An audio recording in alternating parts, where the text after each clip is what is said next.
Hey everybody, we're going to look at small topics on reverb and we're going to go in depth in reverb in the coming videos. So today I have a project open and we're going to look at how to specifically apply the reverb on a vocal track.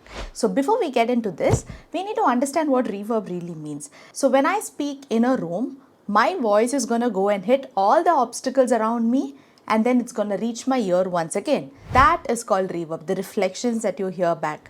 And the texture of the reverb is going to vary. If you are on a mountaintop and you just say a word, you're not going to hear it quickly because the obstacle is far away from you, the tree is far away. But then if I'm in a very enclosed small chapel, for example, I am going to hear myself quicker because all the obstacles are around me, and moreover I have a longer distance or a shorter distance, and all that will interfere with the reverb, and therefore the way I hear the reflection will vary. That's what reverb is. Now, will reverb dominate my vocals in a natural scenario? Never. When I speak in whatever kind of ambience it is, my dry signal, which is the signal that I'm just speaking right now into, that is a main signal. That signal strength will always be higher compared to the reverb's signal strength. So we have to incorporate that into our music world as well. So if you are somebody who always uses reverb on the main channel strip, sure, that's all right, but that's not the best way to follow, and I'll tell you why. I am applying chroma verb on the direct channel strip, and this is a vocal track. Now when I play this song, it's gonna sound really weird because all you're gonna hear out of this vocal track is the reverb alone. So listen to this, but it's gonna sound really weird.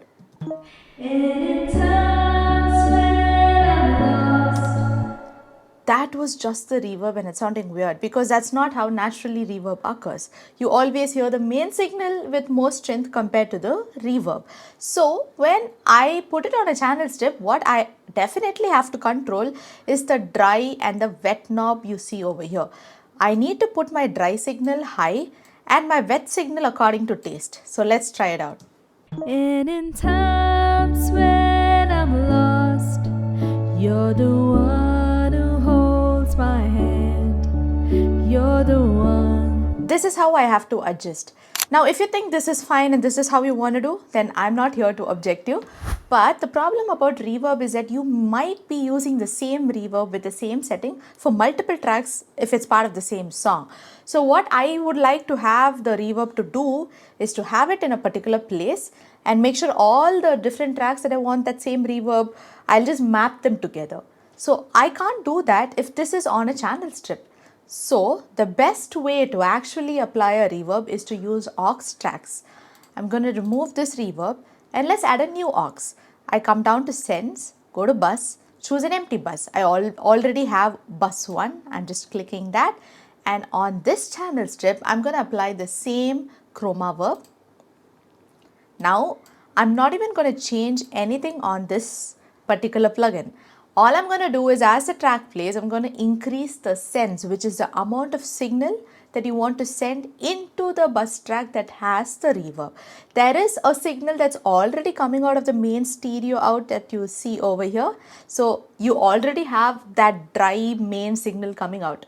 Now, whatever you're going to send into this bus track, that's just like another duplicate version of the signal. So you can control how much you want to send into it, right? So let's try it out.